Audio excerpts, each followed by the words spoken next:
Since this gun is a day old to me, really, I decided to go ahead, after shooting the cinder blocks, to go ahead and try 3 shots at the nearly 200 yard 16-inch gong.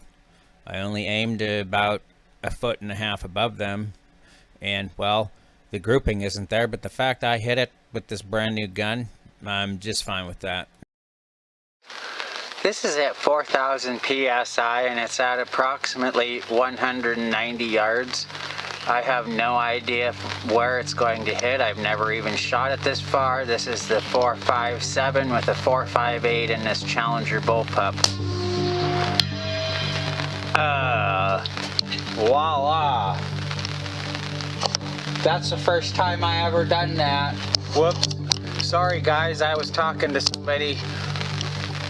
I'm really impressed. My first try ever with this gun at almost 200 yards. There's your answers, a lot of you.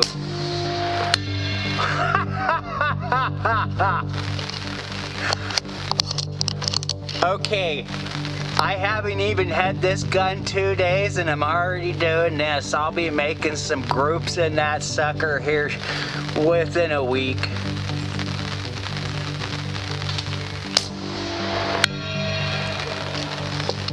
That's amazing.